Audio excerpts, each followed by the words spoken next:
Hello everyone, welcome back to the channel, Matt with Green Bar Trading. It has been a while since my last video.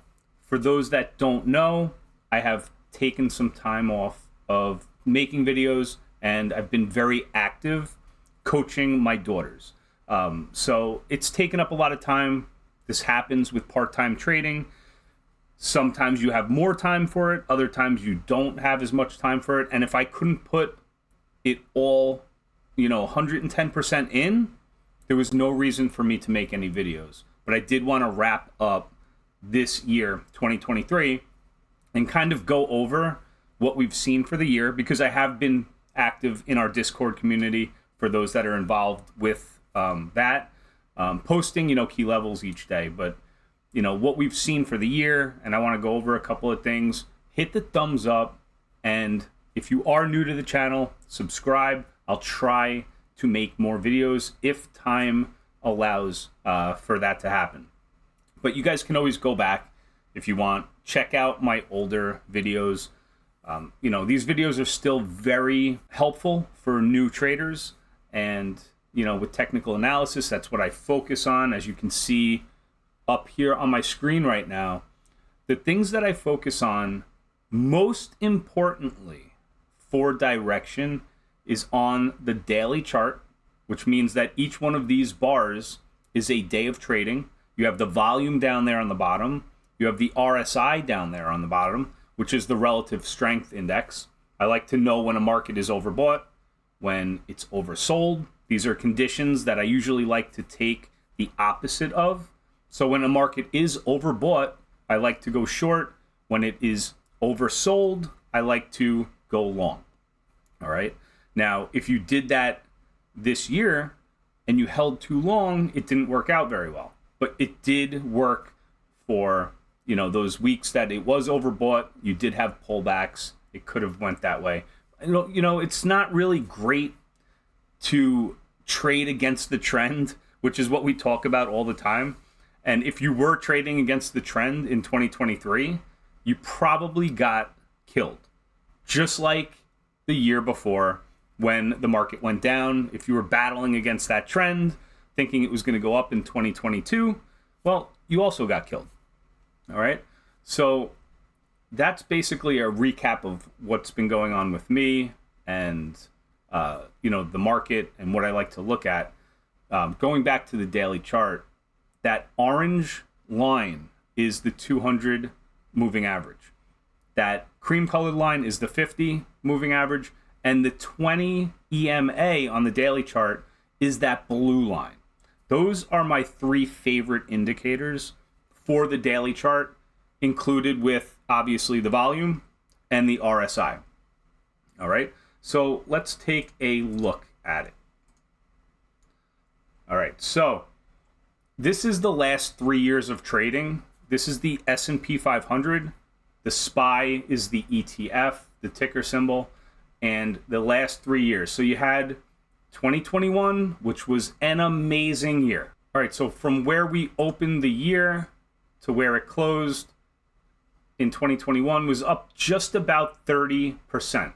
So about 29% or so for 2021.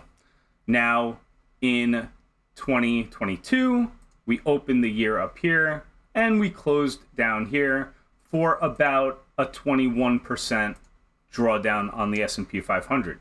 Now, coming into this year, we open up, and now we're looking at a 25% gain for this year. All right, so it's been a good year. All right, it's been a great year for the market. Very surprised at what had happened. This is not what I had thought was going to happen in 2023, right? I'm not alone with that thought. A lot of money managers had this wrong also. But what I did point out very often was this right here. All right. And this is why I like to look at volume. Back in March, when we started to come down. Now, if we look at this from a little bit of bigger point of view, this was going to be a lower low than what we saw back here. You see all this consolidation that we see here? If this broke that, right, that was going to tell me, okay, we're going to be going back down maybe to, that 340 level again. It didn't happen. And what happened? A ton of volume poured in those 5 or 6 days. A lot of volume poured in. And then what did we do? Bounced right back to the 2023 highs that we saw back here in February, right? Consolidated, broke out, came back down, support around that same consolidation, and then again, that beautiful month of November and December, okay? Also, bouncing off of this point of control here. So if you want to add the volume profile, which, like I say all the time, I love to look at this.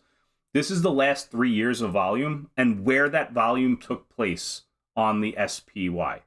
And that was right here, right? This huge volume ledge here at that 410 to 415 area. That's the point of control. Saw a nice bounce off of that.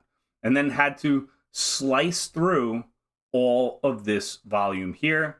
And then now, obviously, the volume is looking a little less because we are at just about all-time highs here on the SPY. All right, what a move. I mean, really, what a move. But these are the things that you want to look for. So back in March, this was a pretty clear sign that those buyers that sold the year before started to come back in, build up positions, and look at this. It's a beautiful trade, right? Just making higher highs, higher lows along the way, right? So that's the SPY for you. If we look at the Qs, I mean, even more impressive. This one is just crazy, crazy moves. So looking at the year, how much are we up, right? From where we closed the year before? Currently, 55%. A 55% gain in 2023. Very remarkable. This is the momentum indicator here. This 20 EMA on the daily, pulled back to it, and then has just gone just like a rocket ship, right? But what do we notice here with the volume? This volume profile is getting smaller and smaller and smaller, right? So all that suggests is the last 3 years of trading, there's been no volume up here for the QQQ, right? Because we're at all-time highs. So that next area here for a possible pullback to support would be right around that 370 to the 365 area right here. Big volume ledge over the last 3 years, should act as support. And then you have the point of control down here. If it ever broke under here, that would be that next area, right? Big volume ledge here, big point of control. All right, and then you have sort of a little vacuum here of less volume. So if things do break, they usually tend to close this vacuum to the point of control.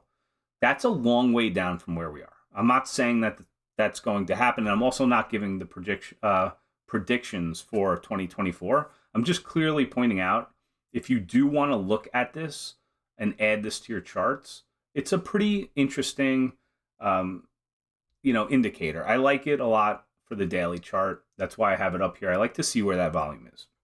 All right. But again, the market is way overbought. It was way overbought here in the summer before a bigger pullback. You started to stair step down, making lower lows, lower highs. But since you're still up here, right, just over the 200 moving average, then it sees November and December just absolutely rip and roar. You have NVIDIA over here at the top, all-time highs up here at 505s. Will it get there today? I don't know. There's definitely going to be less volume this whole week, and that's, today's the last day of the trading. So we'll see what happens there. But this, to me, this is the scariest chart. So if I was long NVIDIA, it's building up a nice volume here, right? So from the 400s all the way up to 500, you've seen a lot of volume. But if this ever broke, right? Let's say that this didn't hold up anymore for whatever reason. Let's say it got tested for a while and it broke. Look at this long drop of no volume because of this big gap up here, right? Zero volume in the last 3 years here. No volume. This could easily break and cut through this, right? So if other companies started to really push out AI and competition with that, I mean, this can come back down. It's a long way down, but it was a long way up, right? So NVIDIA is up on the year from where we opened only 245%. I said that right. 245% gain in NVIDIA. Is that sustainable? Not necessarily. All right. So just keep in mind, things are really, really overbought with the whole market. Now, NVIDIA is not at that overbought level as far as the daily chart with the RSI goes. So maybe this has more room to go. But, you know, a lot of the profits have been made in these stocks. Doesn't mean that they can't keep going up. And then something I saw with Tesla also, if you look at this on the daily, this has rejected pretty hard this downtrend line. And we're seeing right here, this yesterday, opened up at 264 and closed at 252, right on that trend line. Right on that trend line, right? It was making a series of lower highs, lower lows right here, right? Lower low, maybe a lower high. So keep that in mind with Tesla as we enter 2024. So I hope that you guys enjoyed this quick video, and hopefully I'll be back making more of these for you guys this coming year, but just wanted to come on, say Happy New Year to everyone, happy holidays, and I hope everyone has a great 2024. All right, take care, guys.